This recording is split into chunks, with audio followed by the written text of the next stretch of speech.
ചിലപ്പോൾ സഹമന്ത്രിയായിരിക്കും.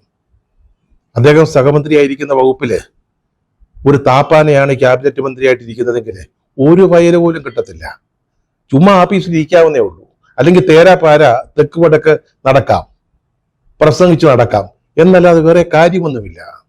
ഇടയ്ക്കിടയ്ക്ക് ആഫീസിലിരിക്കുന്ന ചിത്രമെടുത്ത് സാമൂഹ്യ മാധ്യമങ്ങളിൽ പോസ്റ്റ് ചെയ്യേണ്ടി വരും, നമ്മൾ ഔദ്യോഗിക തിരക്കുകളിലാണെന്ന് നാട്ടുകാരെ കാണിക്കാൻ.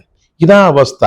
ഇത്രയുമായി കഴിയുമ്പോഴത്തേക്ക് എല്ലാറ്റിൻ്റെയും മുകളിലായി എല്ലാവരും നമ്മൾ പറയുന്നത് അനുസരിച്ചോണം.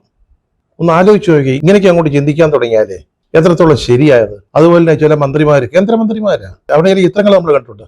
ചില പാവപ്പെട്ട സ്ത്രീകളുടെയോ പുരുഷന്മാരുടെയൊക്കെ ഒന്ന് കൈ കൊടുത്തു കഴിഞ്ഞാൽ ഉടനെ കൈ കഴുകും. മനസ്സിലായി? ഈ പാവപ്പെട്ട ഈ സ്ത്രീയെ തൊട്ടതിൻ്റെ ആ ഒരു വൃത്തികേട് മാറ്റാൻ. എന്നിട്ട് പറയും എൻ്റെ കൈയുടെ വൃത്തി എൻ്റെ അവകാശമാണെന്ന്. പിന്നെ പറയും ഞാൻ വിളക്ക് കൊളുത്തേണ്ടത് കൊണ്ടാണ് കൈ കഴുകിയതെന്ന്.